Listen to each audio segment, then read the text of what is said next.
She walked away after the Mafia boss told another man, "You were only temporary." But what if the cruelest part was not that he never loved her? What if he married her because of the dead husband she still mourned? Before sunrise, Elena Parker stood barefoot in a silent Chicago mansion listening to rain strike the windows while the man beside whom she had slept calmly reduced her life to a business arrangement. Upstairs, her 5-year-old daughter was dreaming beneath paper stars. Down the hall, Dante Moretti was discussing secrets Elena was never meant to hear. This story is not only about betrayal, it is about the moment a woman stops confusing protection with control and discovers how dangerous the truth can become. Stay until the end. Like the video and tell us in the comments where you are watching from. The words stayed with Elena long after Dante's voice disappeared behind the study door. You were only temporary. She carried them upstairs like a blade hidden beneath her ribs.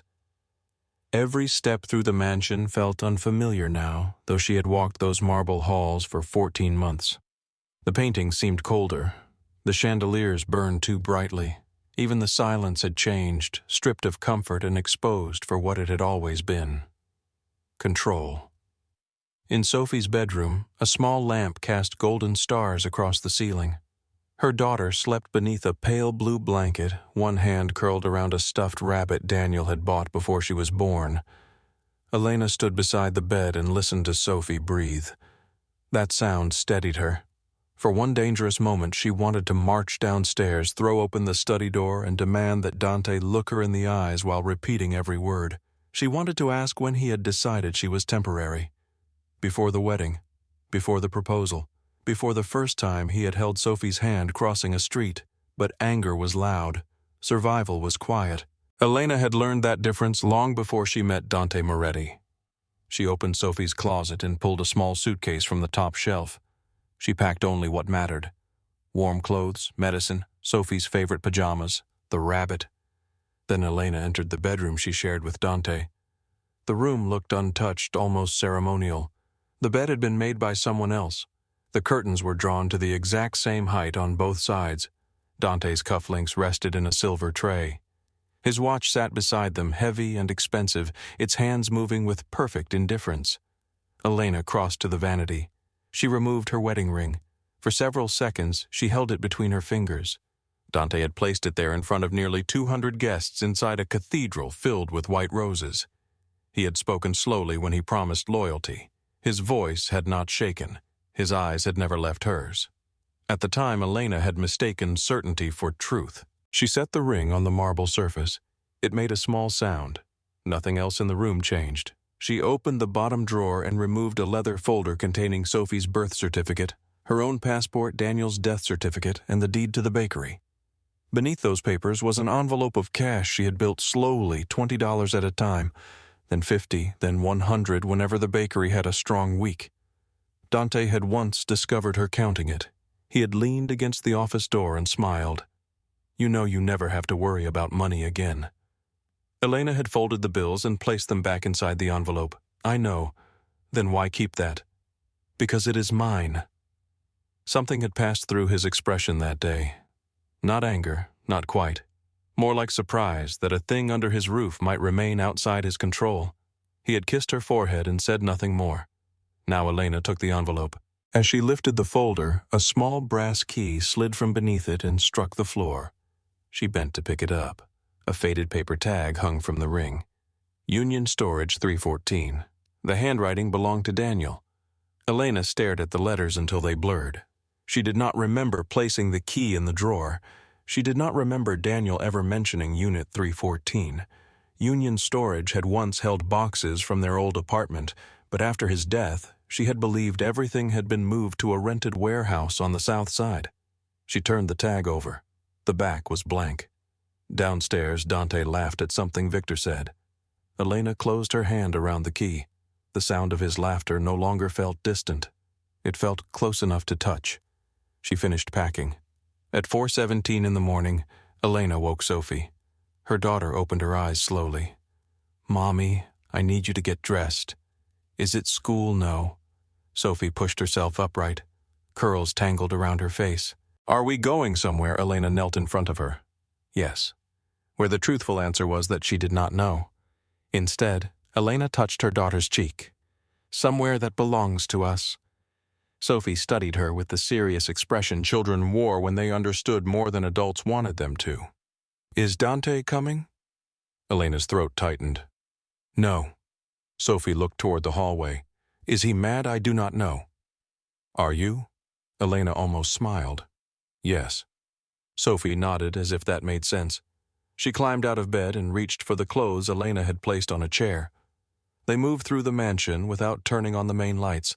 The night guard at the front entrance rose when Elena approached. Mrs. Moretti. His eyes moved to the luggage, then to Sophie, then back to Elena. I need the gate opened. He hesitated. Does Mr. Moretti know you are leaving? Elena held his gaze. He knows exactly why. The guard remained still for another second. Then he reached for the control panel. The iron gates opened into the rain. Elena drove her old gray SUV instead of one of Dante's cars. He had offered to replace it more than once. She always refused.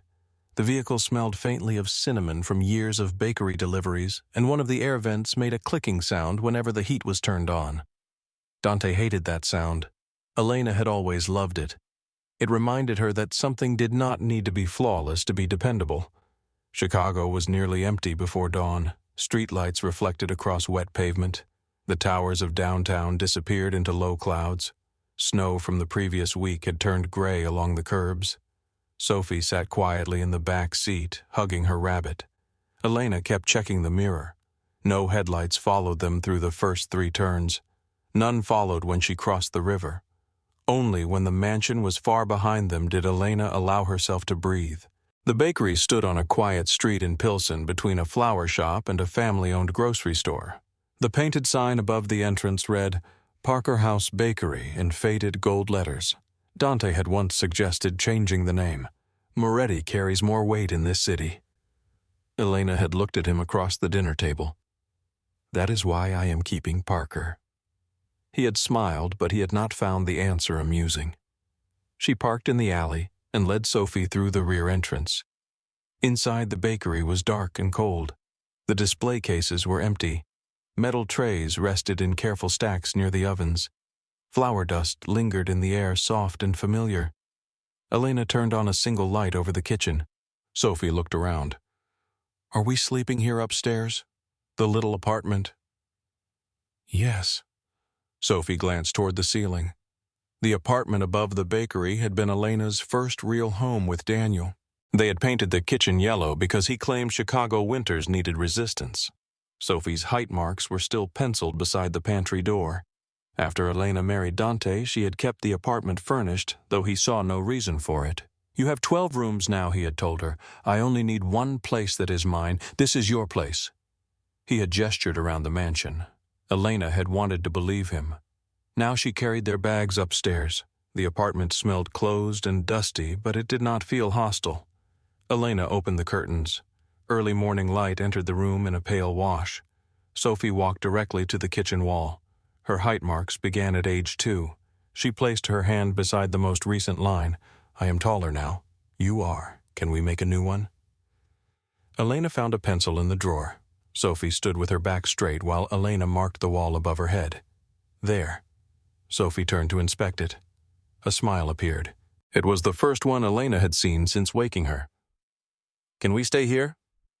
Elena looked around the small room. The faucet dripped. One cabinet door hung slightly crooked. The radiator knocked every few seconds like someone trapped inside the pipes. Yes, Elena said. We can stay here. Sophie wrapped both arms around her waist. Elena closed her eyes. For a few seconds, she was not the wife of Dante Moretti. She was simply Sophie's mother.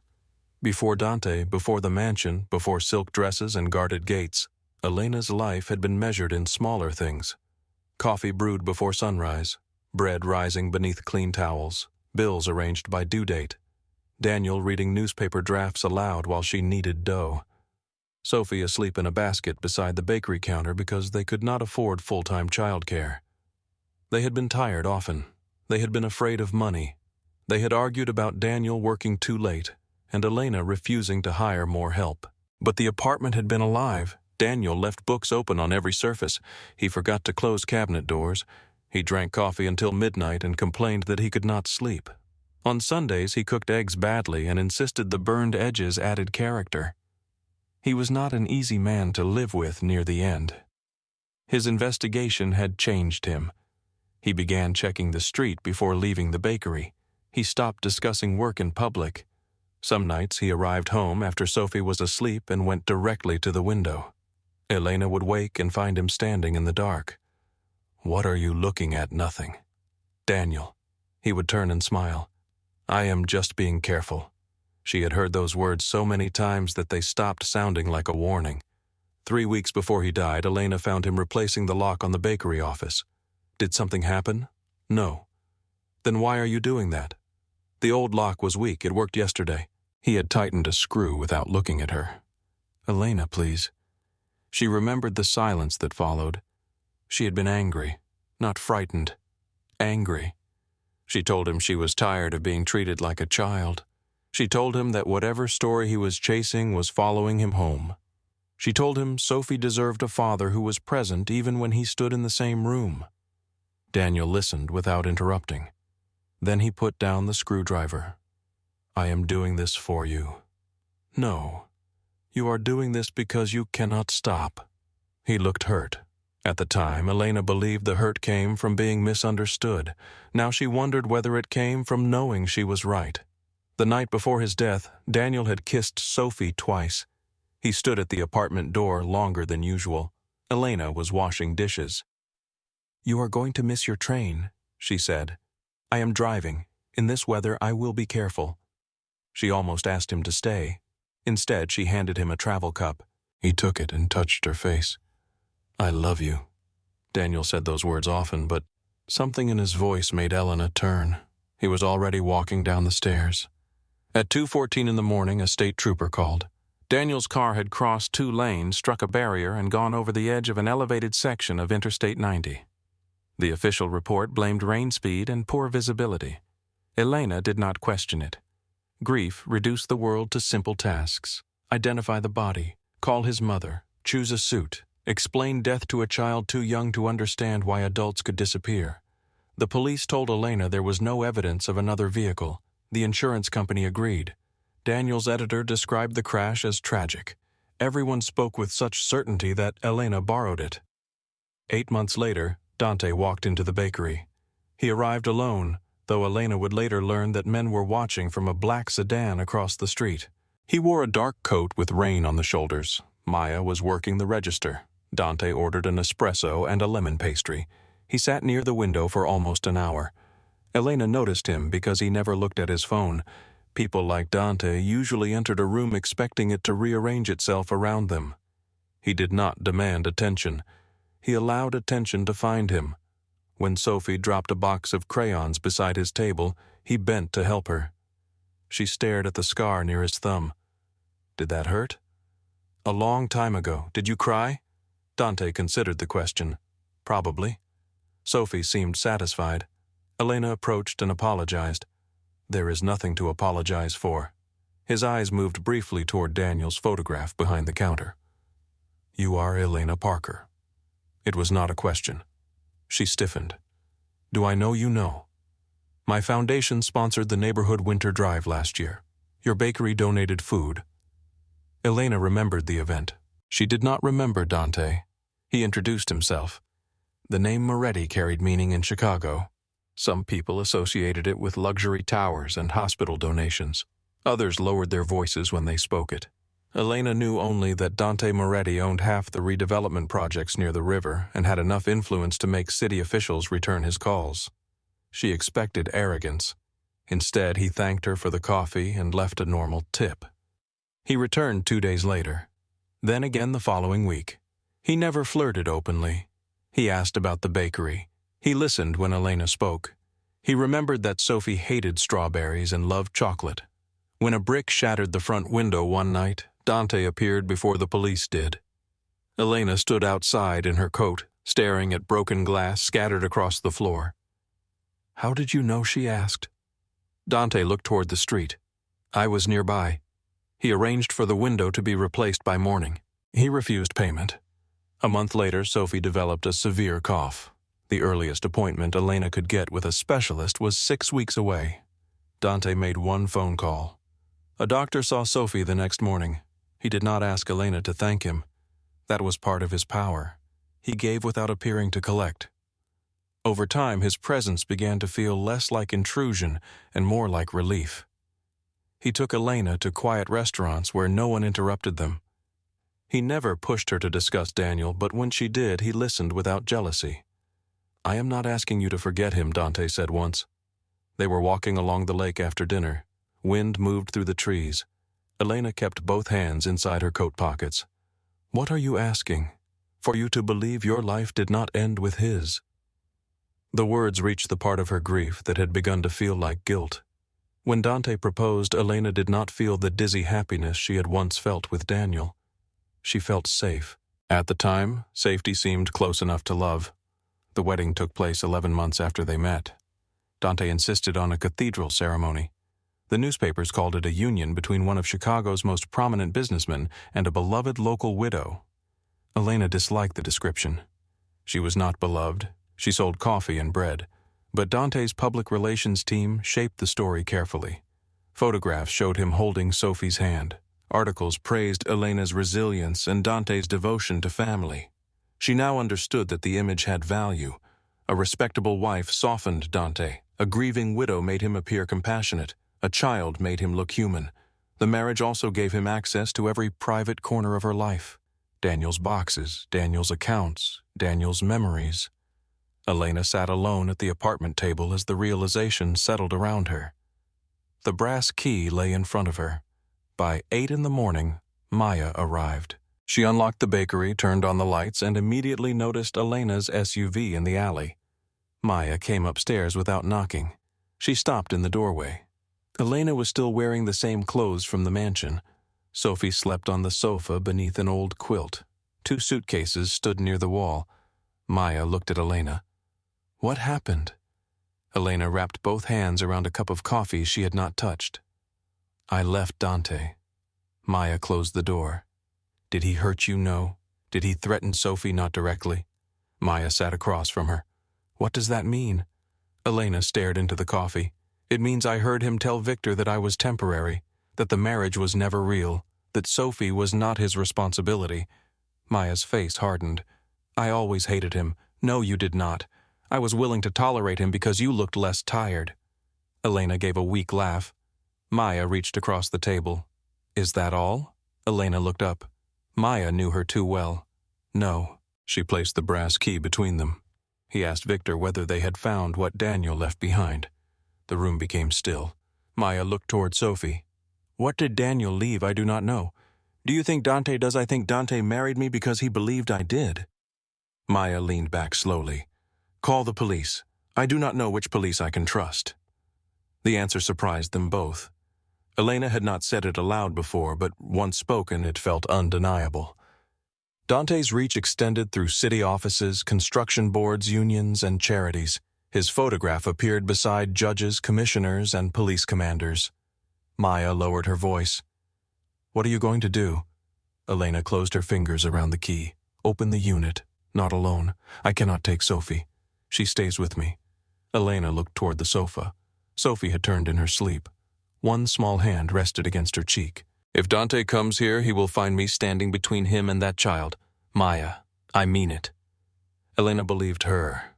By 9:30, the bakery was open. Regular customers entered without knowing that Elena's life had split apart before dawn. A nurse ordered 2 coffees.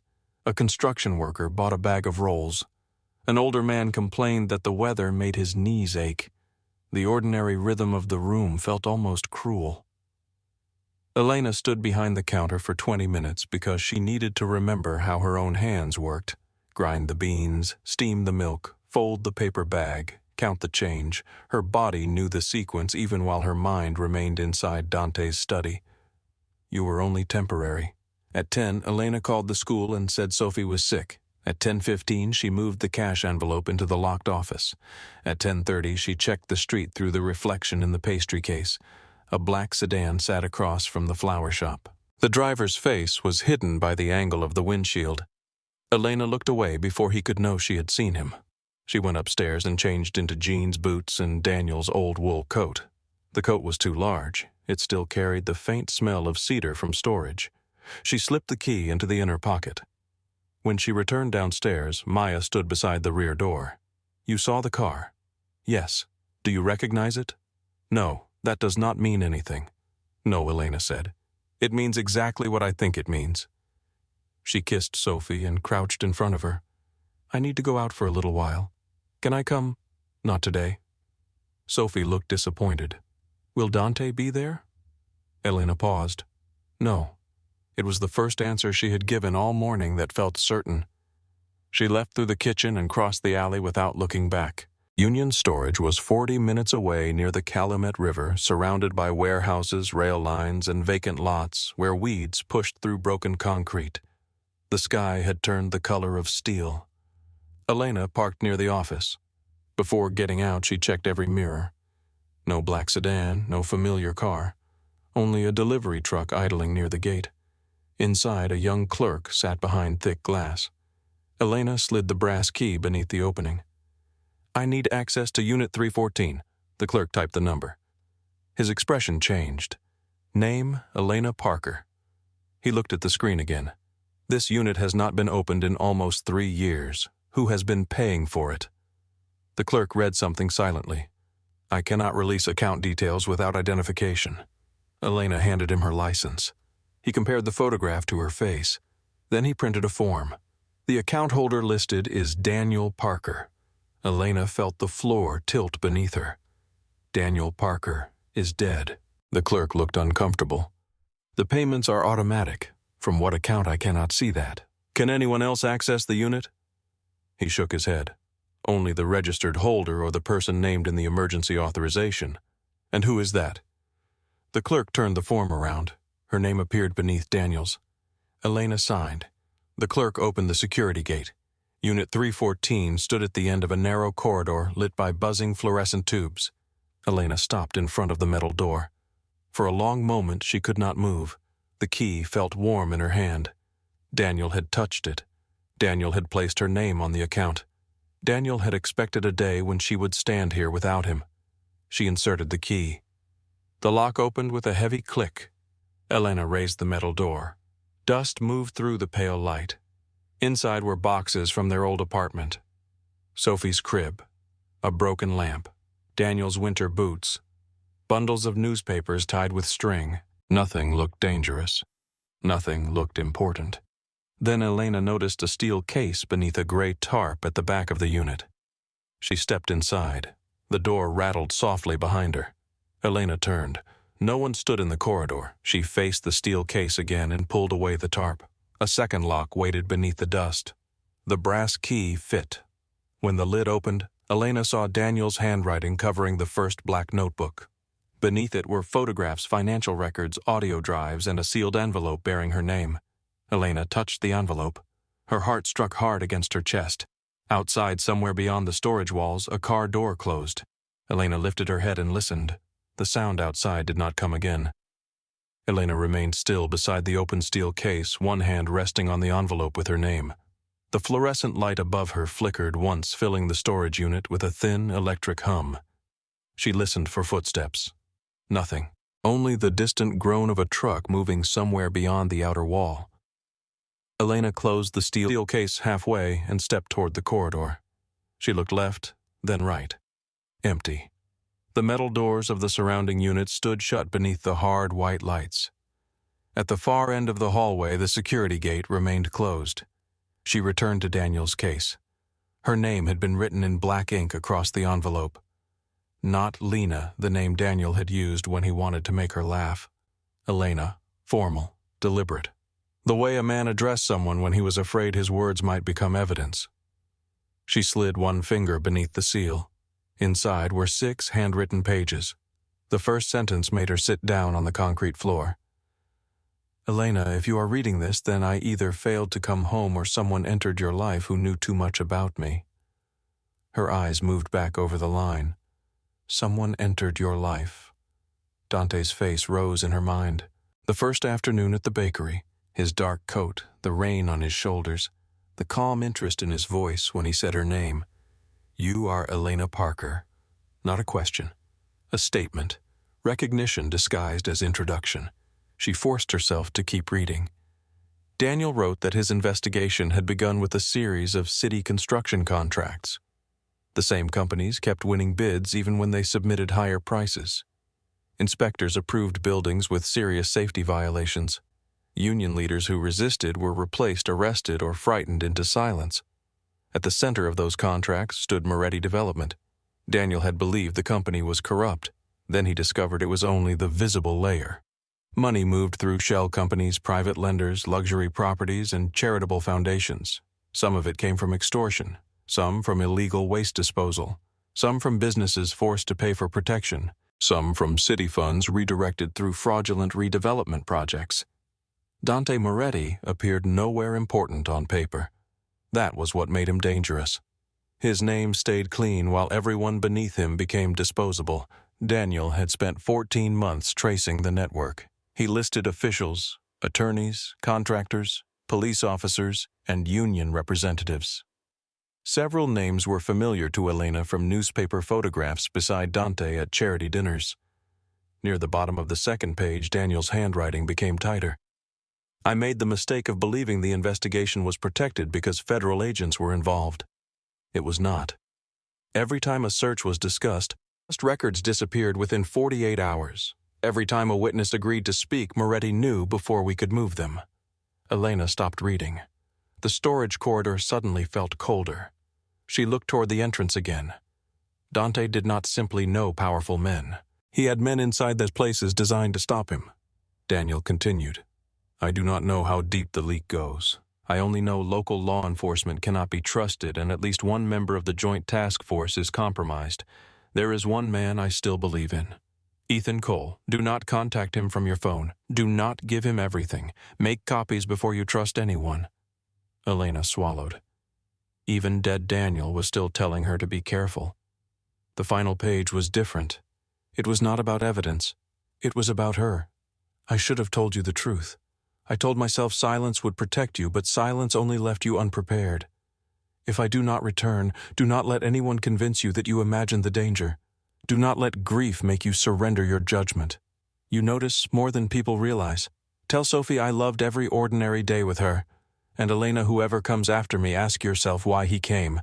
Her vision blurred. She pressed the page against her knee and lowered her head. For 2 years she had remembered Daniel's final months through the anger between them. The locked office, the late nights, the unfinished conversations. Now every memory had changed shape. He had not been withdrawing from her because he cared less. He had been trying to build a wall around her without explaining what stood on the other side. A wall still failed if the person inside did not know where the exits were. Elena wiped her face with the heel of her hand. She could cry later.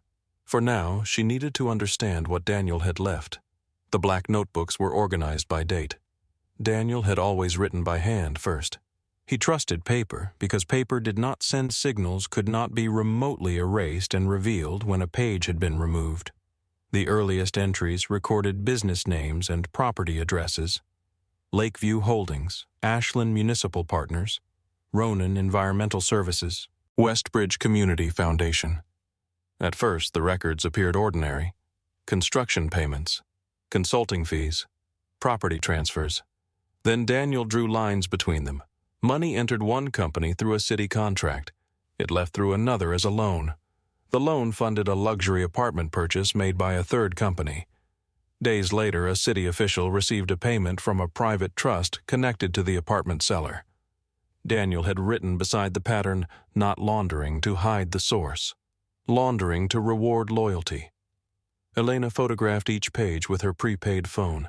She did not know whether the images were safe, but she needed a second record before moving anything. Beneath the notebooks were folders containing photographs. Dante shaking hands with aldermen. Dante entering a private club with police commanders. Dante standing beside a construction executive whose name appeared repeatedly in Daniel's notes. One photograph showed Victor Hale passing an envelope to a city inspector in the parking garage beneath a government building. Another showed an unmarked police vehicle parked behind a Moretti warehouse after midnight. Then Elena found photographs of herself. She froze. In the first image, she stood behind the bakery counter holding Sophie, who could not have been more than 2. The photograph had been taken through the front window. The date printed in the corner was nearly a year before Dante walked into the bakery. The next image showed Elena leaving a pediatric clinic. Another showed her entering a grocery store. Another showed Daniel loading boxes into his car. On the back, Daniel had written, "Surveillance began after the Portman interview." Elena searched the notebooks for the name. Michael Portman had been a city engineer who approved several Moretti projects before resigning. According to Daniel's notes, Portman had agreed to provide documents. 3 days later, he disappeared. The police classified him as a missing adult who had likely left voluntarily. Daniel disagreed. He believed Portman had been killed. Elena returned to the photographs. One showed Dante across the street from the bakery. He was younger, though, only slightly. His face was turned toward the window. Toward her. Daniel's handwriting covered the back. "He knows who she is." Elena stared at the words. Dante had known her before the broken window. Before Sophie's doctor, before the lakefront walks, before the proposal, every act of kindness now carried a second meaning. Maybe the vandalism had not been random. Maybe the specialist had not been generosity. Maybe Dante had not entered her life to save her from grief. Maybe he had entered because Daniel's evidence was missing and Elena was the most direct path to it. She set the photograph down carefully. Her hands had begun to tremble. At the bottom of the case lay a silver hard drive and a smaller digital recorder.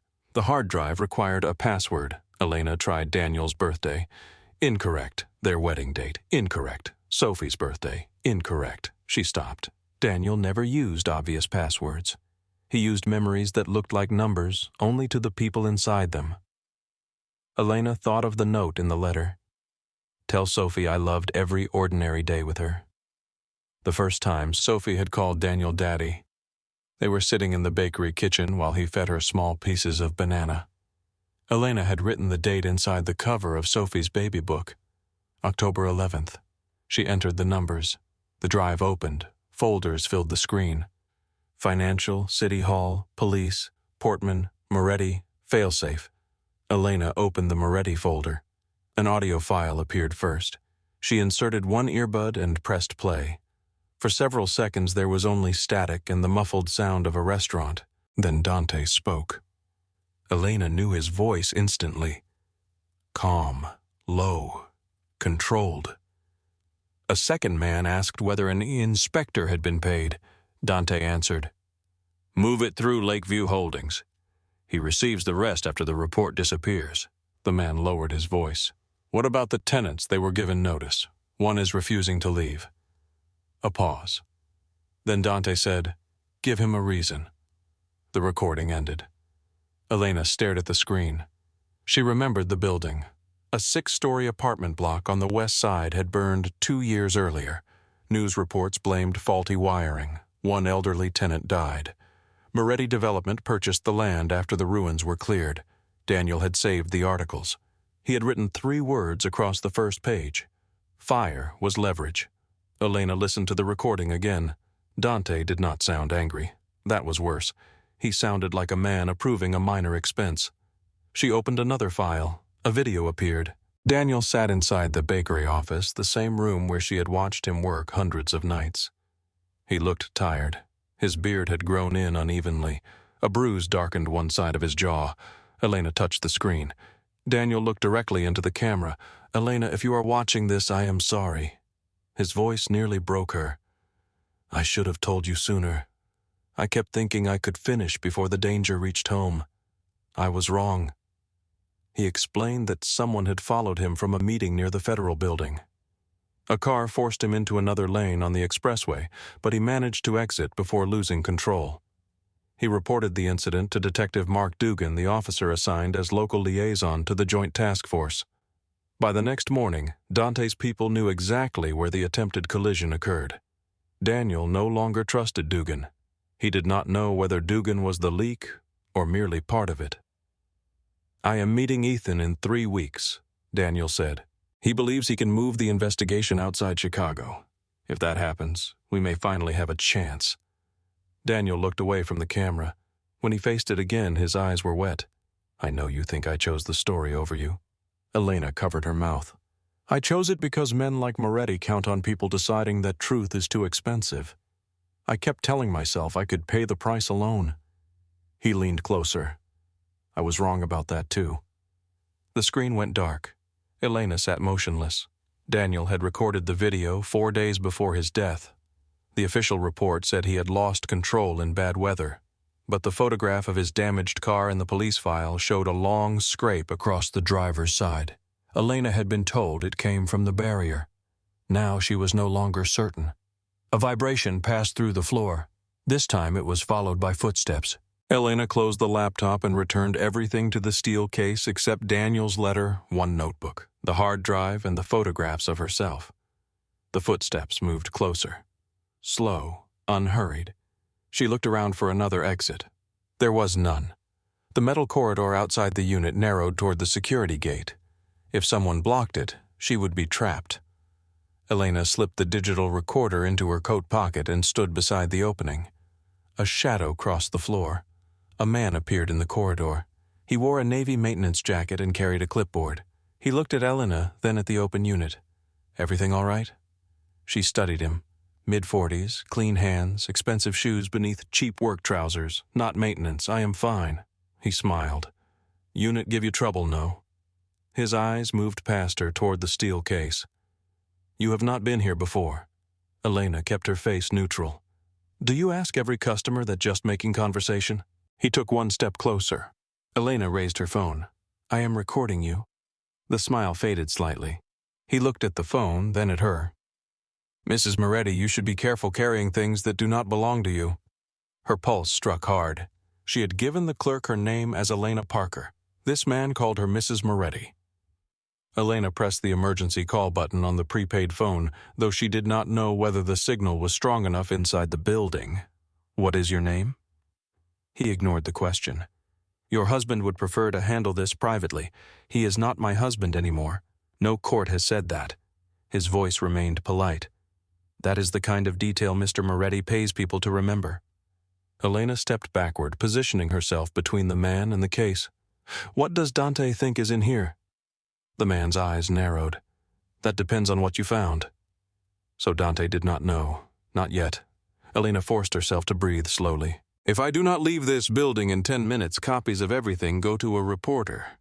It was a lie. The man studied her face. Daniel had written that she noticed more than people realized. Dante's men might notice less. The man glanced toward the security camera above the corridor. That glance was enough. He did not control the footage, or he did not know whether he did. Elena lifted her phone higher. The police are already on their way. He smiled again, but the expression had become thinner. You still believe that matters? A buzzer sounded near the front gate. The man looked over his shoulder. Then he stepped aside. Take care of your daughter, Mrs. Moretti. Elena walked past him without answering. She did not run. Running would tell him how frightened she was. She kept moving until the office came into view. The clerk looked up from behind the glass. No police stood beside him. The buzzer had been caused by a delivery driver entering the property. Elena signed out. The clerk frowned. Did you find what you needed? Elena looked through the window behind him. The man in the maintenance jacket had not followed her. Yes. Outside, the cold air struck her face. She crossed the lot and unlocked her SUV. Only after she was inside did she allow herself to look back. The maintenance man stood near the storage entrance. He held a phone to his ear. Elena started the engine. She did not drive directly to the bakery. Instead, she made 3 turns, entered a crowded supermarket parking lot, and changed cars with Maya's cousin, who had agreed to meet her without asking questions. She carried the hard drive and notebook inside a reusable grocery bag. The steel case remained in the storage unit. Taking everything would confirm how much she had found. Leaving most of it behind might buy time. Elena used the prepaid phone to call the number from Daniel's letter. A man answered on the 4th ring. Hello. Elena did not speak at first. The voice sounded ordinary. That made her more cautious. Is this Ethan Cole Silence, who is asking? My name is Elena Parker. The silence deepened. Then the man said, Do not say anything else on this line. You knew Daniel. Where did you get this number? He left it for me. Ethan exhaled slowly. Where are you? Somewhere I control. Are you alone? Yes. Are you being followed? I was. His voice changed. Listen carefully. Do not go home. Do not go to the bakery. Do not call from your regular phone and do not contact local police. Elena tightened her grip on the steering wheel. Why? Because Daniel was right about the leak. You knew I suspected.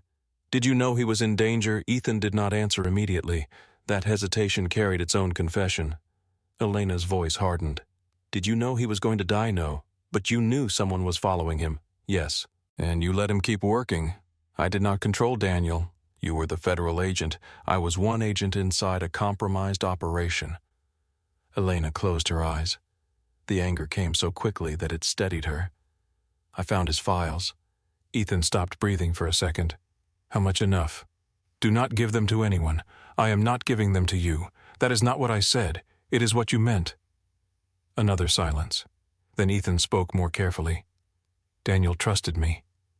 Daniel is dead. I know. The quiet pain in his voice sounded real. Elena did not let it change anything. I want answers. You deserve them. I want to know who killed my husband. So do I. You had 2 years, and I spent 2 years trying to reopen a case someone above me wanted buried. Elena looked through the supermarket windshield. People pushed carts beneath gray afternoon light. A mother lifted a child into a car seat.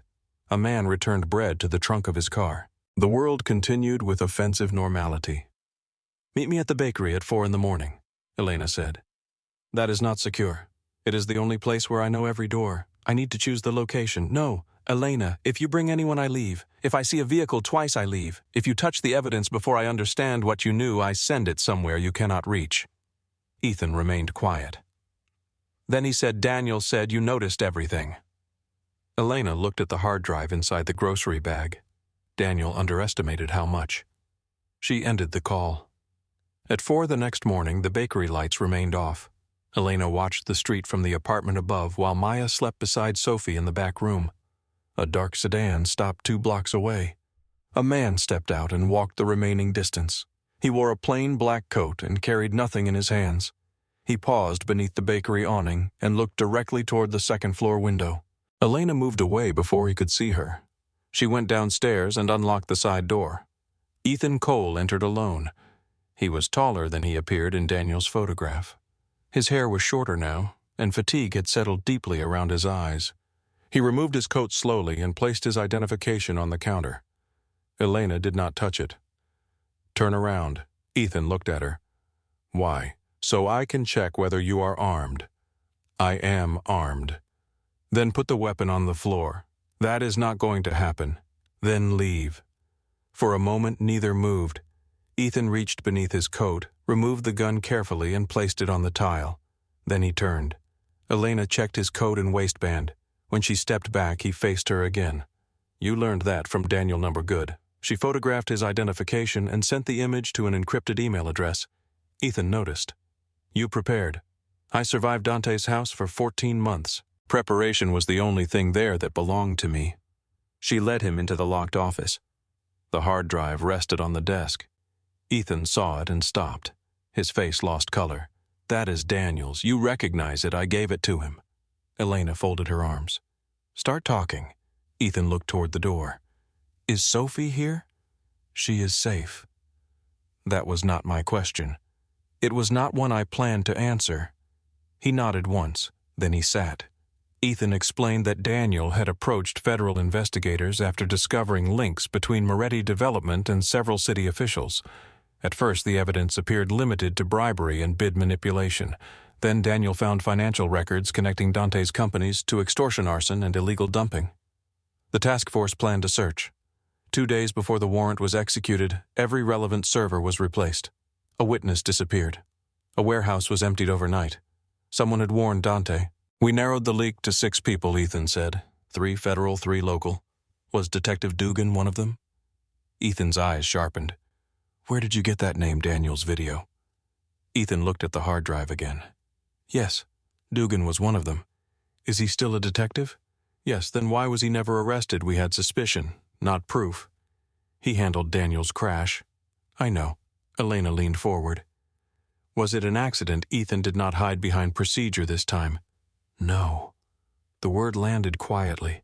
Elena had imagined hearing it. She had imagined rage collapse disbelief. Instead, she felt something colder. a final piece sliding into place. Ethan continued. Tire marks showed another vehicle entered Daniel's lane before he hit the barrier. A traffic camera recorded that section of highway, whereas the footage deleted. By whom we could never prove it. Dugan. We believed so. You let him close the case. I tried to stop it. You failed.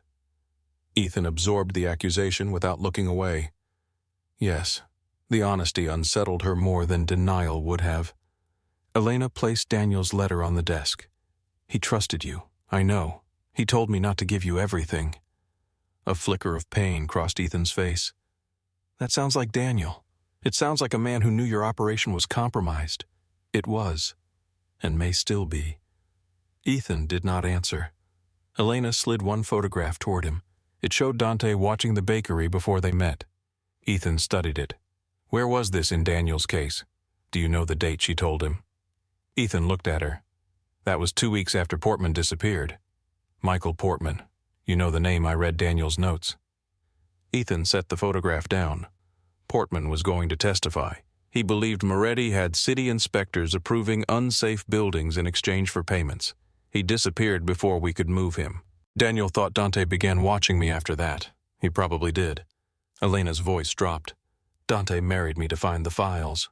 Ethan did not offer false comfort. Yes, the answer hurt more because it came without hesitation.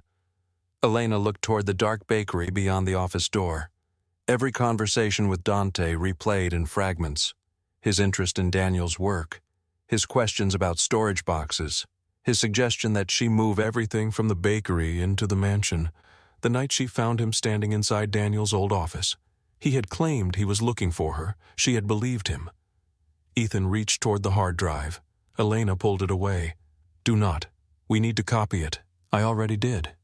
It was another partial lie. She had copied some files, not all. Ethan studied her. How many copies? Enough. Where are they? Somewhere you do not need to know. He leaned back. Good.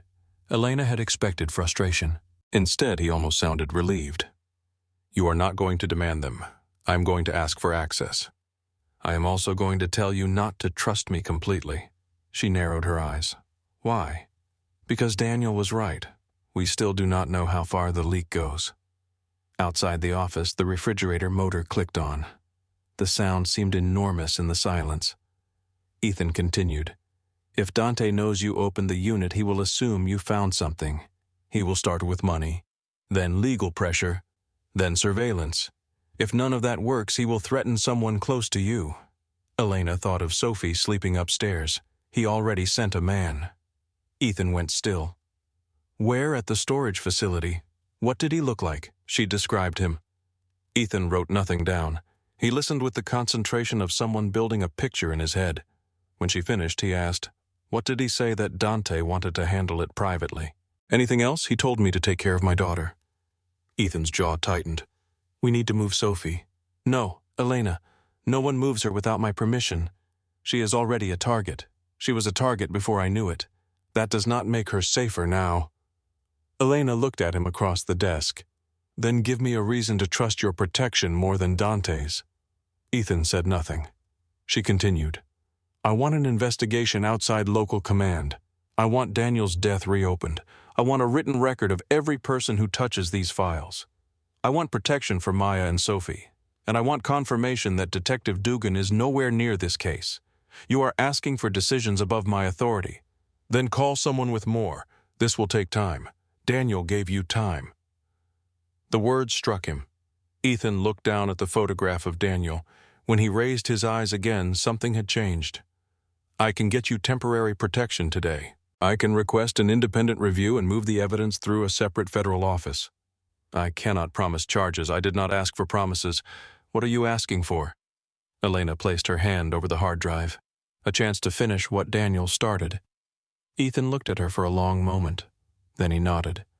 Before we do anything, there is something else you need to see. He opened a secure application on his phone and entered a code. A scanned document appeared.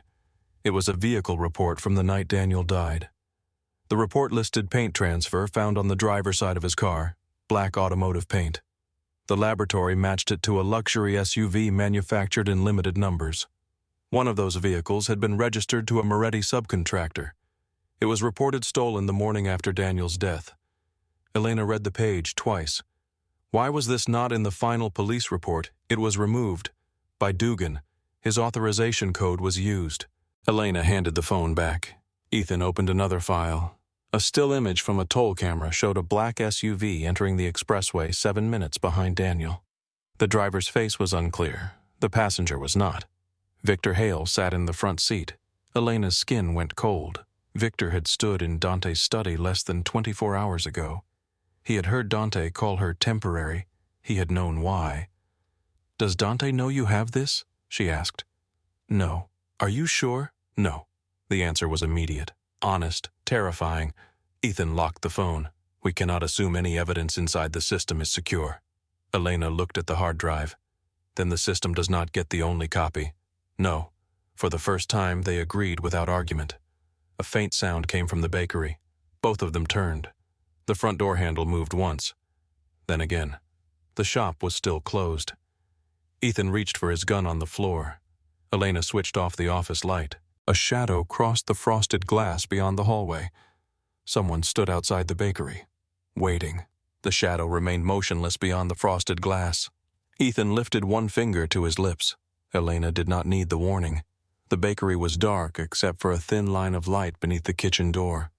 Upstairs, Sophie and Maya were asleep. Every sound suddenly carried weight. The refrigerator motor, the radiator pipes, the faint ticking of the wall clock above the register. The front door handle moved again. Slowly this time. Ethan crossed the office without making a sound and positioned himself beside the hallway. His gun remained low against his leg. Elena reached beneath the desk and pressed the silent alarm. A small green light appeared. The alarm company would contact police. The thought did not comfort her. The figure outside stepped closer to the glass. A folded piece of paper slid beneath the front door. Then the shadow moved away. Ethan waited. 10 seconds. 20. He approached the window from the side and looked through a narrow gap in the blinds. No one. Elena remained in the office.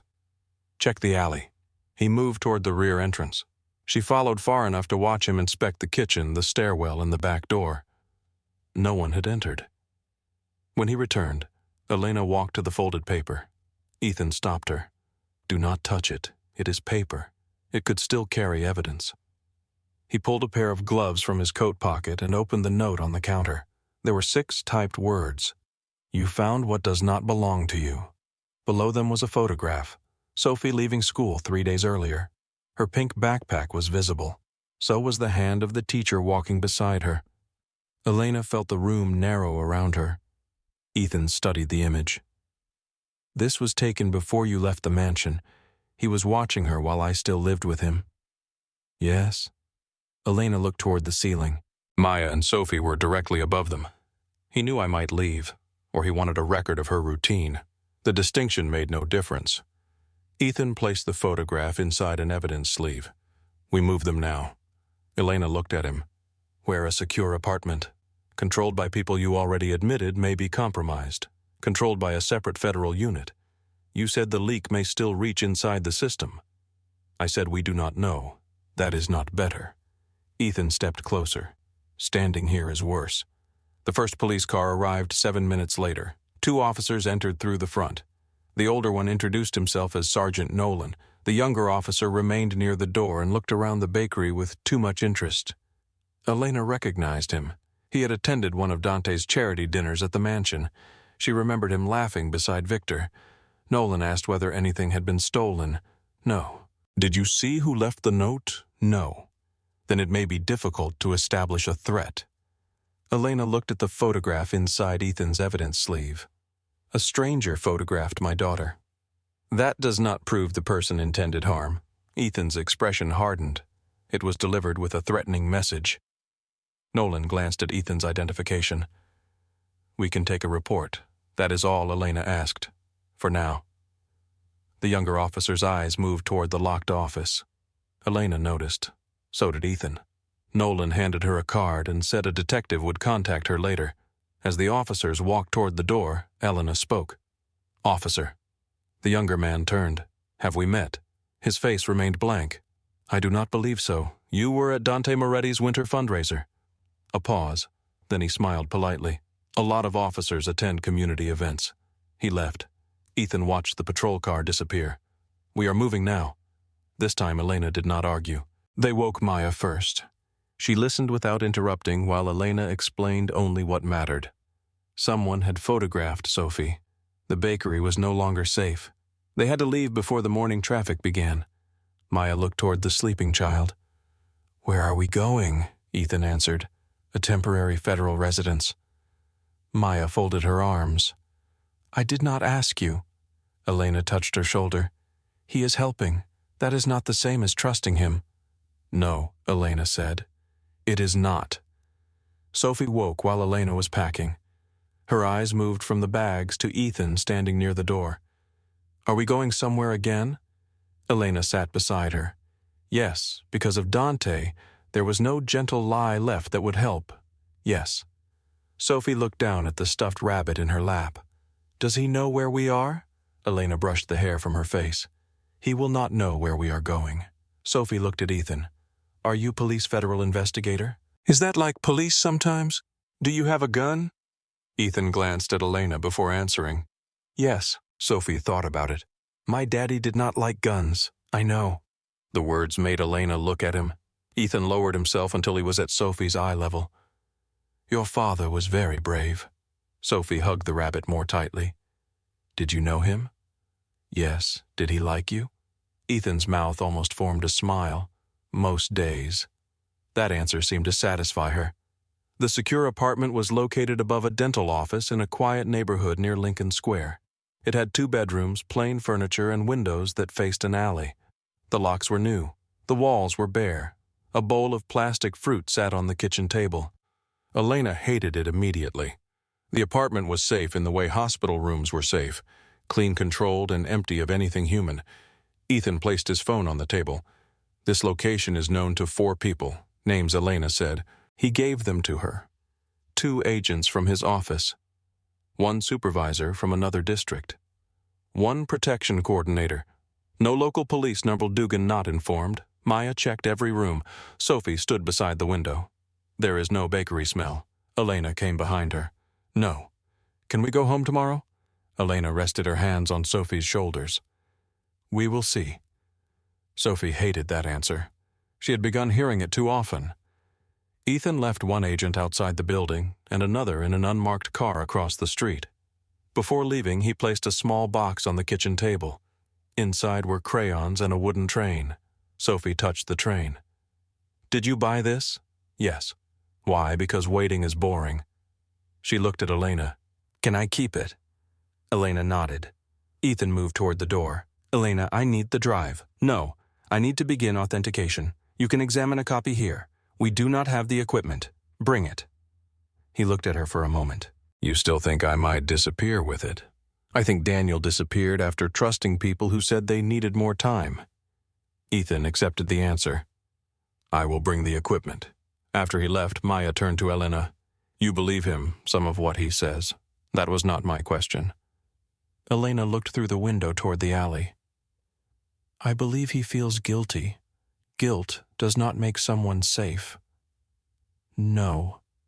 Maya lowered her voice. "What did you find Elena told her about the records, the recordings, the photographs, the video Daniel had made? She did not describe everything. Some details still felt too sharp to speak. When she finished, Maya sat at the kitchen table. "So Dante knew Daniel, he knew of him, and he married you to search his things." "Yes." Maya stared at the plastic fruit. "I wish I had trusted my first instinct. What was that no man with that much power does anything without getting something back?" Elena sat opposite her. He made it easy to believe I was the exception. They always do. By noon, Dante's attorney arrived at the bakery. Maya received the call from an employee who had opened the shop under Ethan's instructions. The attorney left a sealed packet addressed to Elena. Ethan brought it to the apartment unopened. "You do not have to read it." Elena took the packet. "That is what Dante wants me to think." Inside was a settlement agreement prepared before she left the mansion. The date at the top was 2 weeks old. Elena read it slowly. $5 million, full ownership of the bakery building, a house in any state she selected, private school expenses for Sophie until graduation, a confidential divorce, no claim by Dante for parental or visitation rights. The final section required Elena to surrender all materials belonging to Daniel Parker and agree never to discuss Dante, his businesses, their marriage, or any conversations heard inside his home. Ethan watched her. He prepared this before you heard him. Yes, Dante had expected the marriage to end. Temporary had not been an insult spoken carelessly. It had been a schedule. Elena reached the signature page. A handwritten note had been added beneath the formal language. You can still leave with everything you wanted. Elena read it twice. Then she tore the signature page down the middle. Ethan said nothing. He thinks I wanted the mansion, she said. He thinks everyone wants what he can buy. He never understood why I kept the bakery. Do you? Elena looked at him. The bakery existed before he chose me. She placed the torn page back inside the packet. It proves I existed before him. That afternoon, Ethan returned with a forensic technician named Rachel Kim. Rachel brought a sealed computer storage devices and a camera to record every step. Elena required them to work at the kitchen table where she could see the screen. Rachel copied the hard drive without connecting it to any external network. The process took 3 hours. File after file appeared, payment records, audio recordings, property transfers, lists of names, photographs of public officials entering private Moretti locations. Daniel had built the case carefully. He had marked what he knew, what he suspected, and what he could not yet prove. Rachel opened a folder labeled Failsafe. Inside was a short text file. If this archive is opened after my death, assume surveillance of Elena and Sophie is active. Moretti believes I stored originals with family. He may approach Elena directly. Ethan looked away from the screen. Elena did not. Another file contained a list of possible locations where Daniel had hidden duplicate materials. The bakery office, their former apartment, a church basement, a locker near Union Station, the storage unit. Most had been searched after his death. Elena looked at Ethan. By police some, and the others I do not know. Dante may have searched them through people who never filed reports. Rachel opened an audio file recorded 6 weeks before Daniel died. Daniel spoke with a frightened man identified as Michael Portman. Portman claimed Dante used fires and safety violations to force tenants from buildings targeted for redevelopment. He also described payments to inspectors and a detective who erased complaints. Name him Daniel, said. Portman hesitated, then whispered Dugan. The recording ended with a loud sound and Portman saying someone had entered the building. There was no second recording. Ethan leaned forward. This is the first direct identification we have. Can it be used if the voice can be authenticated? And if Portman is dead, it can support the investigation, but it may not be enough alone. Elena's frustration rose. Daniel gave you names, payments, recordings, photographs. How much is enough for an arrest? Less. For a conviction? More. That is how men like Dante survive. Yes. Ethan's answer held no defense, only exhaustion. Over the next 2 days, Dante tightened the space around them. A man appeared at the bakery every morning and ordered coffee he never drank. A delivery driver photographed the rear entrance. Someone called Sophie's school pretending to be Elena's assistant and asked which adults were authorized to collect her. Maya received flowers without a card. Inside the bouquet was a broken key. Dante never used the same threat twice. He preferred uncertainty. It made people imagine worse things than he needed to say. Elena changed every routine. They slept in different rooms each night. She stopped standing near windows. She turned off location services on every device.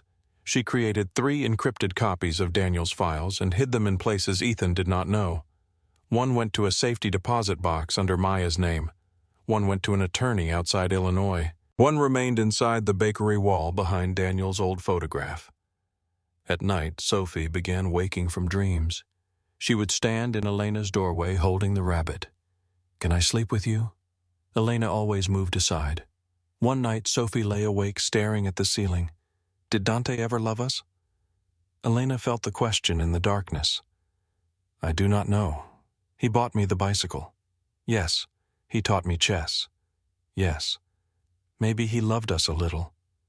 Elena turned toward her.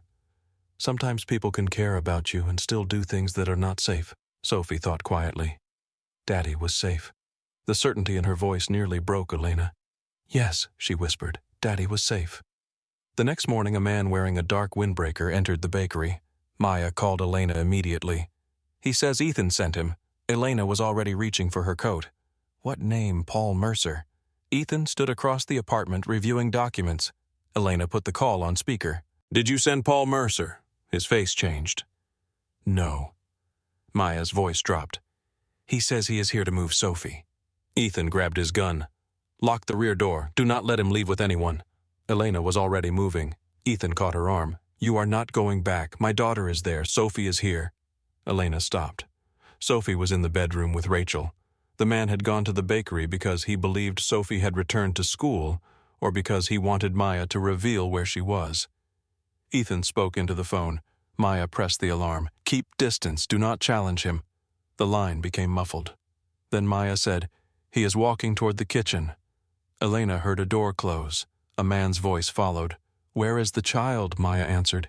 She is not here. You should think carefully. I already did. A sharp sound struck the phone. Elena's heart jumped. Maya, I am fine. The man spoke again. Mrs. Moretti has made a situation difficult. Mr. Moretti wants to make it simple. Maya's voice was steady. Elena is not Mrs. Moretti anymore. That is not your decision. Siren sounded faintly through the call. The man became quiet. Maya said police are coming. He laughed. You think police make you safe? The line went silent. Ethan called the agent stationed near the bakery. The response came seconds later. The man had exited through the front and entered a silver sedan. Agents followed but lost the vehicle near an underpass after 2 police cruisers blocked traffic. Ethan looked at Elena. That was coordinated. With police, yes. Hours later, Maya arrived at the secure apartment. A red mark covered one side of her face. Elena pulled her into an embrace. I am sorry. Maya held her tightly. Do not apologize for what he did. He came because of me. He came because Dante believes fear is ownership. Sophie ran into the room and hugged Maya's waist. Maya lowered herself and held her. The sight made Elena's anger become something cleaner, something useful. That evening, Dante called. The number was hidden. Elena answered while Ethan activated the recording system. Dante's voice entered the room as calmly as if he were calling from another floor of the mansion. You should have accepted the agreement. Elena looked at Ethan, then at Sophie's closed bedroom door. You should have left Daniel alone. A pause. Daniel made choices. Did you kill him? Dante did not answer directly. Be careful with questions when you may not survive the answers. Elena felt Ethan watching her. Is that a threat? It is advice. You sent a man to take Sophie. I sent no one to take her. You expect me to believe that I expect you to understand that there are people around me who are less patient. The distinction was deliberate. Dante wanted distance from the act without denying control over the people who committed it. Come home, he said. Elena almost laughed. There is no home. There is a room waiting for Sophie. She does not want your rooms. You do not speak for her. I am her mother, and I gave both of you a life. You gave us locked doors. His voice hardened. I gave you protection. You gave me surveillance. Silence filled the line. Then Dante spoke more softly. You have something that belongs to me. No. I have something you are afraid of. You do not understand what Daniel collected. Then explain it. That is not a conversation for the phone. It is the only conversation you are getting. Dante exhaled. Elena, listen to me. There are names in those files that reach far beyond Chicago. If you release them carelessly, you will not only destroy me. Good. You will expose people who do not negotiate. Neither do I. He was quiet for several seconds. When did you become this woman? Elena looked at Daniel's hard drive on the table. I was always this woman. You just thought grief had made me easier to control. She ended the call. Ethan stopped the recording. That was useful. Elena looked at him. He denied sending the man. He also admitted people around him act on his interests. Will it matter? It may. May. Ethan did not respond. 3 days later, Lily Torres disappeared. She had left an evening class near the university and never reached the train. Her phone was found beside a station entrance. Maya received the call shortly after midnight. By 1 a.m, federal agents were searching traffic cameras and transit records. Elena sat beside Maya in the secure apartment. Neither spoke. At dawn, Lily was found inside an abandoned garage near the river. She was alive. Her wrists were bruised. Her clothes were dirty. She had been blindfolded and held overnight. At the hospital, Lily refused to let anyone close the door. She told Ethan that 2 men had questioned her about Elena, Sophie, and Daniel's files. Before releasing her, one of them whispered a message: "The next person will be younger." Maya began to cry. Elena stood beside the hospital window and felt the city moving below them. Cars passed. People entered coffee shops. Morning continued. Dante had reached beyond her fear and placed his hand around everyone she loved. Ethan came to stand beside her. "He wants you to surrender." Elena watched her reflection in the glass. "He thinks guilt will do what money could not. Usually it does." Elena turned toward him. "Not this time." She took out the prepaid phone. "Who are you calling a journalist?" Ethan's expression sharpened. "Elena, do not release the files yet." "I am not releasing them." "Then what are you doing?" She entered the number Daniel had placed beside Rebecca Sloane's name. "I am making sure Dante understands that killing me will not bury the truth." Rebecca answered on the 3rd ring. Elena looked through the hospital window at Chicago beneath the gray morning sky. "My name is Elena Parker," she said. "I have Daniel Parker's final investigation, and I need you to listen very carefully." Rebecca Sloane did not speak for several seconds. Elena could hear traffic on the other end of the call, then the muffled slam of a car door. "Say that again," Rebecca said. "My name is Elena Parker. Daniel Parker was my husband. I have his final investigation." Another pause. "Where did you get this number?" Daniel left it. Rebecca lowered her voice. "Are you calling from a secure line?" "No line is secure. That is the correct answer." Elena looked across the hospital room. Maya sat beside Lily's bed, one hand wrapped around her daughter's. Ethan stood near the door, listening without interrupting. "I need a dead man switch," Elena said. Rebecca's tone changed.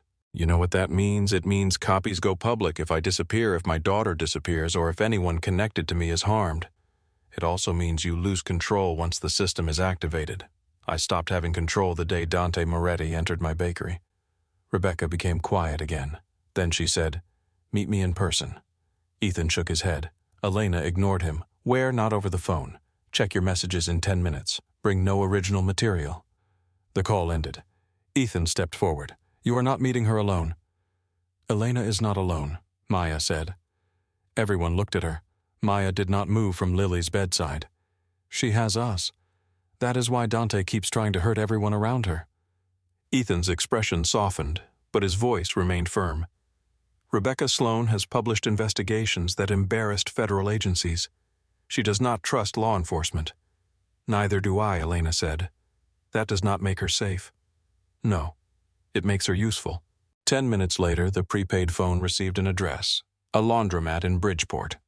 The message included a time and one sentence: "Wear something you do not mind losing." Ethan read it. "She expects surveillance. She is right." He looked through the hospital room window toward the corridor. "We use a controlled exit switch vehicles and place agents near the location. No visible agents." "I am not asking permission." Elena met his eyes. "If Rebecca sees federal protection, she walks away. If Dante sees it, he knows exactly how important the meeting is. And if something happens inside, then you enter." Ethan studied her for a moment. "You are becoming difficult to protect. I was easy to protect when I knew nothing." Daniel still died. He had no answer for that. At 3 in the afternoon, Elena entered the laundromat wearing Maya's coat and a dark knit cap. Ethan remained 2 blocks away. Rachel monitored the street from a delivery van. The laundromat was almost empty. Rows of machines turned beneath bright lights. A television mounted in the corner played a daytime talk show without sound. An elderly woman folded towels near the front window. Rebecca Sloane sat at the back beside a broken vending machine. She was younger than Elena expected, perhaps early 40s, with short brown hair and a face that looked sharpened by years of distrust. A canvas bag rested at her feet. Elena approached. Rebecca did not look up. "Put your phone in the bag." Elena dropped it inside. Rebecca closed the bag and pulled the zipper. Signal blocking fabric. "You came prepared." So did Daniel. At the mention of his name, Elena sat. Rebecca finally looked at her. "You have his eyes when you are angry. You knew him well enough to know he should have left Chicago when I told him to. He never mentioned you. He was protecting me, or using you. Rebecca considered that. Both can be true. The honesty made Elena listen. Rebecca had met Daniel during an investigation into city housing contracts. She worked for a national newspaper at the time. Daniel believed the Moretti network was larger than one city desk could handle. He gave her copies of selected documents, but never the full archive. He thought someone inside the federal task force was compromised, Rebecca said. He was right. I know. You knew before he died. I knew someone was leaking information. I did not know who. Did Daniel tell you he was being followed? Yes. Elena held her gaze. And you let him stay. Rebecca's expression tightened. No one let Daniel do anything. He believed leaving would confirm Moretti's fear that he had found something important. That belief killed him. Yes. The answer came without defense. Elena looked at the turning washing machines. Daniel had surrounded himself with people who admired his courage because they did not have to come home to its consequences. What do you have? Rebecca asked. Audio recordings, financial records, photographs, names, a witness recording that identifies Detective Mark Dugan. Rebecca's eyes sharpened. Portman? Yes. Is the audio clear enough? And Dante. His voice is on several recordings. Direct orders. One recording links him to a payment and a tenant removal. Another suggests he approved pressure against residents. Suggests is not proves. I know. Rebecca leaned back. What do you want from me? A release system. That is not the real answer. Elena looked at her. I want Dante to understand that he cannot solve this by killing the people I love. Rebecca studied her face. That kind of system only works if he believes it exists. He will believe it. How I am going to tell him. Rebecca almost smiled. Daniel said you were cautious. Daniel died before caution became expensive. Rebecca opened the canvas bag and removed a small laptop. No network connection. No wireless hardware. We prepare the package offline. How fast today if the files are ready? They are. Once activated, I assign 3 release triggers. 1 controlled by you. 1 controlled by me. 1 automatic. What activates the automatic trigger? Failure to enter a secure code within a fixed interval. How long? 48 hours is standard. 24. Rebecca looked at her. That leaves less room for error. It also leaves Dante less room to move. Rebecca nodded slowly. 24. They spent the next hour defining conditions.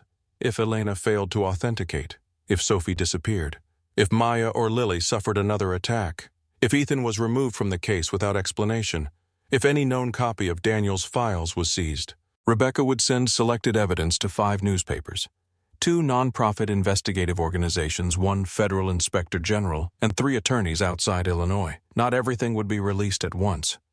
Enough would become public to make suppression impossible. Do not give me the complete archive, Rebecca said. No one person should hold it. That includes you. Especially me. When they finished, Rebecca closed the laptop. There is one more thing. She removed a small audio recorder from the bag. Daniel sent me this 2 days before he died. Elena stared at it. What is on it? A voicemail. Why did you keep it? Because he asked me to. Rebecca placed the recorder on the table and pressed play. Daniel's voice filled the small space between them. Rebecca, if anything happens, do not contact Elena immediately. Moretti may be watching her. Wait until she begins asking questions. She will know when something is wrong. Daniel paused. If she never asks, let her live. The recording ended. Elena felt pressure building behind her eyes. Daniel had tried to leave her an ordinary life. He had also left her surrounded by unanswered questions. Rebecca switched off the recorder. I waited. You waited 2 years. Yes. You could have warned me. I could have made you a target before you were ready. I was already a target. Rebecca looked toward the laundromat window. I know that now. Elena stood. Prepare the system. Rebecca put the laptop away. Elena, she stopped. If you confront him, do not ask questions you already know the answer to. Why? Because powerful men lie best when they believe they are teaching you something. Elena left without replying. Outside, the afternoon had darkened. Rain clouds pressed low over the city. Ethan met her inside the delivery van. Well, she will build the release system. You gave her files, selected copies. How many enough? He exhaled through his nose. You enjoy giving that answer. It keeps people honest. Ethan watched her carefully. What else did she give you? Elena thought of Daniel's voice. If she never asks, let her live. A reason to stop waiting for permission. That evening, Ethan received confirmation that Detective Dugan had accessed an internal report connected to Lily's abduction. The report had been restricted. Dugan was not assigned to the case. Someone had sent him the file or given him credentials. Rachel traced the access to a police terminal inside the downtown headquarters. Ethan placed the printed log on the apartment table. This connects him to active surveillance of our investigation. Can you arrest him? Not yet. Elena looked at the page. What would be enough direct evidence that he is working with Dante? Then we get it. Ethan shook his head. You are not bait. I already am. That does not mean we use you. Dante wants the archive. Dugan wants to protect Dante. They both believe I am frightened enough to negotiate. You are frightened. Yes. The word came easily now. Elena had stopped treating fear as shame. Fear told her where the danger stood. It did not decide where she moved. I want to meet Dante, she said. Ethan's jaw tightened. No. He will come if he thinks I am ready to trade. And he may kill you if he thinks you are not. He has had opportunities. That is not reassurance. He still believes I can lead him to the originals. Ethan turned away and paced toward the window. The secure apartment seemed smaller with every passing hour. Maya watched them from the kitchen. She is right, Maya said. Ethan looked at her. Do not encourage this. I am not encouraging anything. Dante came after Lily because he thinks Elena will surrender to protect us. He will keep doing it until she gives him another target. Ethan faced Elena again. If this happens, the location is ours. No federal building. Agreed. No visible weapons. Agents will be nearby. No one enters until I give a signal. That depends on what we hear. Elena nodded. Then make sure you hear everything. They selected St. Anthony's Church on the southwest side. The building had been closed for renovation, but federal agents could access the property through the city contractor supervising the work. Dante had donated to the church years earlier. He would consider it neutral ground. Elena sent him a message from the prepaid phone. I will trade the archive for Sophie's safety. Tomorrow, midnight, St. Anthony's. Come alone. His reply arrived less than 1 minute later. You finally understand. Elena stared at the words. No, she whispered. You finally think I do. Before the meeting, Rebecca activated the dead man switch. Rachel placed a microphone inside the lining of Elena's coat and a second beneath the collar of her blouse. Ethan checked both signals 3 times. If you touch the ring on your right hand, we enter. Elena looked at the plain silver ring Rachel had given her. And if the signal fails, say Daniel's full name.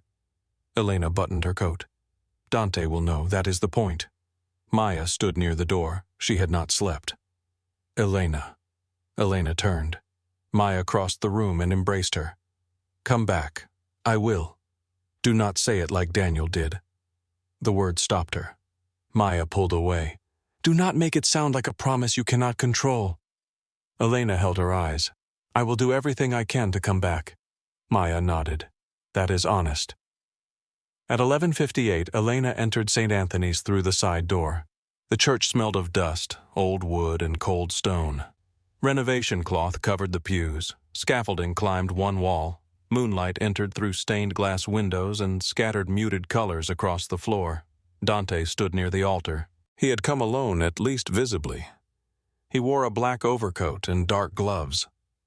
For a moment, Elena remembered the man who had waited beside Sophie's hospital bed during a fever, the man who had carried groceries into the bakery without being asked, the man who had placed a wedding ring on her hand and promised that no one would ever frighten her again. Memory could make a weapon look gentle. Dante studied her. You look tired. You look exactly the same. Is that disappointment? It is confirmation. His gaze moved over her coat. You are recording this. Elena's pulse shifted. Dante smiled faintly. You never wore jewelry on your right hand. She resisted the urge to touch the silver ring. I did not come here to discuss jewelry. Then where are the files safe? That was not the agreement. There was no agreement. His expression hardened. You asked for Sophie's safety. I already have it. No one has safety without my cooperation. You still think that is power. It is reality. Elena stepped farther into the church. Did you marry me because of Daniel? Dante looked toward the covered pews. Rebecca told you not to ask questions you already knew.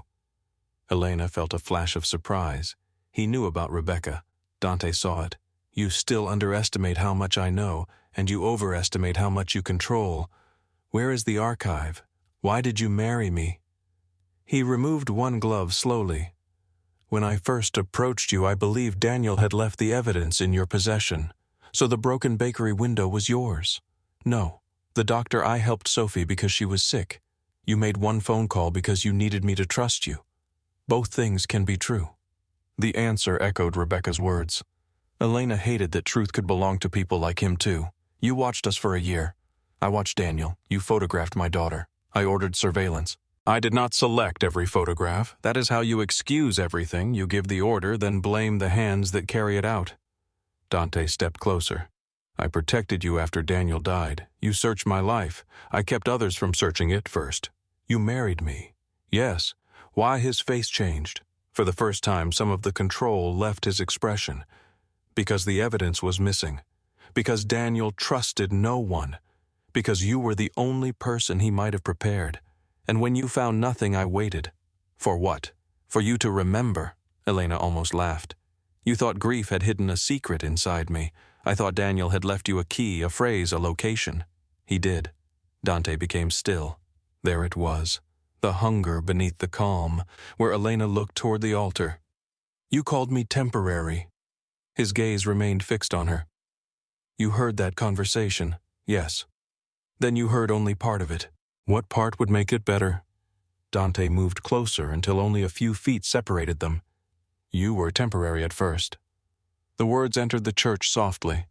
Then Sophie began waiting for me at breakfast. You started leaving the bakery light on when I came home late. You argued with me about the music in the car. You made the mansion feel less empty. Elena looked at him. Is that your confession of love number good?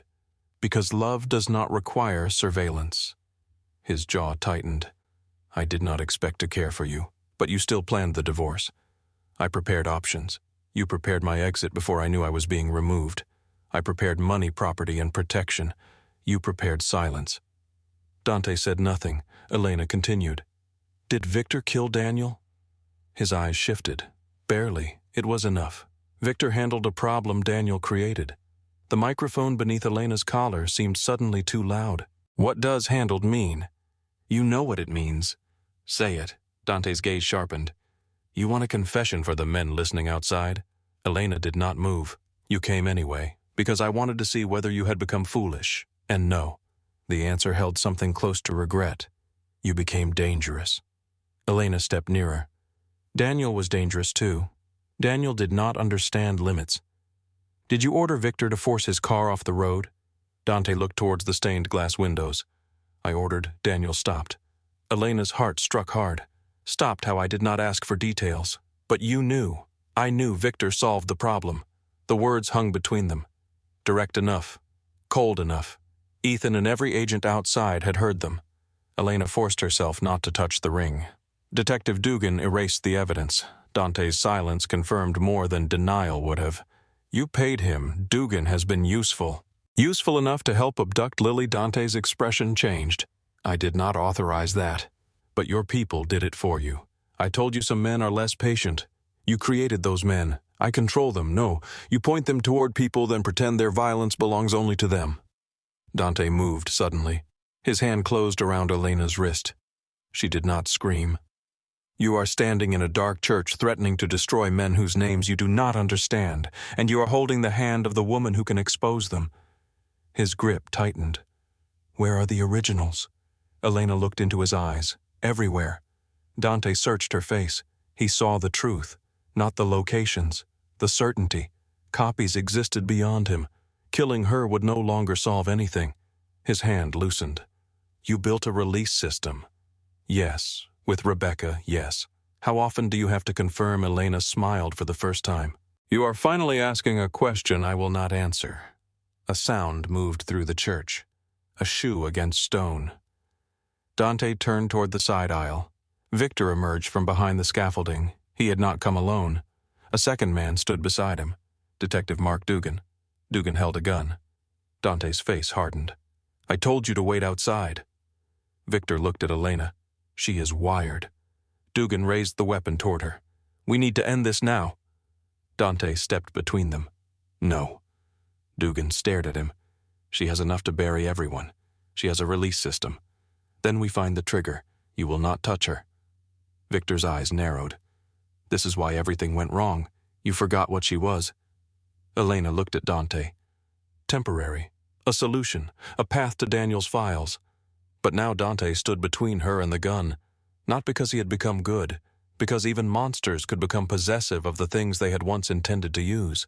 Dugan moved the weapon toward Dante. "Step aside." Dante did not. Elena touched the silver ring. The church doors opened. Federal agents entered from both sides. "Drop the weapon." Dugan turned toward the sound. Victor reached inside his coat. A single gunshot cracked through the church. Stained glass trembled. Dante staggered. Blood spread across the shoulder of his black coat. Agents rushed forward. Victor was forced to the floor before he could draw his weapon. Dugan dropped his gun and raised both hands. Ethan reached Elena first. "Are you hurt?" "No." He checked her face, her hands, her coat. Behind him, Dante sat against the base of the altar while an agent pressed cloth to his wound. His eyes remained on Elena. Dugan was handcuffed. Victor shouted that no one understood what they had done. Ethan ignored him. He turned toward Dante. "Dante Moretti, you are under arrest for conspiracy, obstruction of justice, bribery, and crimes connected to the death of Daniel Parker." Dante laughed once, though pain tightened his face. "You think those charges will survive?" Elena stepped beside Ethan. "The recordings will." Dante looked up at her. For the first time since she had known him, he had no answer ready. Agents pulled him to his feet. As they led him toward the doors, he stopped beside Elena. "I did care for you." She held his gaze. "You cared about how I made your life feel." His expression shifted. "That is not the same as caring whether I survived it." The agents moved him forward. Outside, red and blue lights spread across the wet pavement. Dugan and Victor were placed in separate vehicles. Dante entered an ambulance under armed guard. Ethan stood beside Elena beneath the church awning. Rain moved through the streetlights. "We have the confession," he said. "Part of one. We have Dugan at the scene with a weapon. We have Victor. We have Daniel's archive. Dante still has powerful friends." "Yes." Elena watched the ambulance doors close. "Then we make sure everyone sees him before those friends can make him disappear." She removed the prepaid phone from the signal blocking bag an agent handed her. One message waited from Rebecca. The system was active. Elena entered the confirmation code. Then she sent Rebecca a second message. "Release the first package." Across Chicago, reporters began receiving Daniel Parker's files. By sunrise, Daniel Parker's name was everywhere. His photograph appeared across Chicago as reporters gathered outside Moretti Properties Police Headquarters and the hospital where Dante remained under armed guard. Rebecca released only the first package. It contained Daniel's financial records audio of Dante discussing payments, the toll image showing Victor Hale inside the black SUV, and internal police logs linked to Detective Mark Dugan. No single document proved everything. Together, they created a story too large to bury. Elena watched the coverage from the secure apartment. Sophie slept beside Maya on the sofa. Lily sat near the window with a blanket around her shoulders. The bruises on her wrists had darkened overnight. Ethan ended a phone call and looked at Elena. The warrants were approved. How many for? The Moretti Mansion corporate headquarters, the River Warehouse, and Dugan's house. Who is leading the searches? Federal teams from outside Illinois. Elena nodded. Trust no longer meant believing someone completely. It meant controlling who knew what. At 6:20, federal vehicles entered the Moretti estate. Television cameras recorded agents forcing open the iron gates Elena had once believed kept danger outside. They entered Dante's study, removed computers, opened safes, and searched the wine cellar. Behind one wall, they found a concealed room. Inside were business ledgers, cash private phones, surveillance records, and photographs of judges, contractors, reporters, and witnesses. There were photographs of Elena, of Sophie, of Daniel. At the River Warehouse, agents found unregistered weapons, city inspection files, and personal belongings connected to missing witnesses. Ethan's secure phone vibrated. He read the message, then looked at Elena. They found Michael Portman's watch. Portman had disappeared after agreeing to speak with Daniel. For 2 years, police claimed he may have left Chicago voluntarily. The watch proved nothing by itself, but it destroyed the story that he had simply walked away. At Dugan's house, agents discovered cash hidden beneath the floor, a second phone registered under a false name, and copies of restricted police reports. They also found a garage opener connected to the building where Lily had been held. Maya began crying. Lily stared at the floor. Was he there, she asked. We do not know yet, Ethan said. I heard one man speak. Would you recognize his voice? Yes. Ethan lowered himself into the chair across from her. No one will force you to identify him before you are ready. Lily pulled the blanket closer. What if I am never ready? Then the choice remains yours. Elena watched him. Daniel had believed strong evidence could protect people. Now Elena understood that protection began when a frightened person was allowed to keep control over one decision. Dante appeared before a judge that afternoon by video from the hospital. His shoulder was bandaged, but his voice remained calm. His attorneys argued that he was a respected businessman with no criminal history and deep ties to the community. The prosecutor described Daniel's archive, the church recording the warehouse evidence, and the threat against Elena's family. Dante's attorney called the church conversation an emotional dispute between husband and wife. Elena listened without surprise. They were already creating a new version of her. Angry widow, vindictive wife, unstable mother. A woman too emotional to understand what powerful men meant. The judge denied Dante's release. He would remain in federal custody. It was not victory, but it was the first locked door Dante did not control.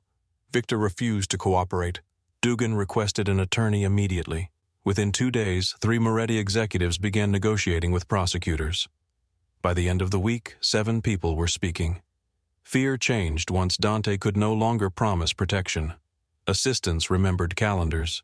Accountants discovered backup files.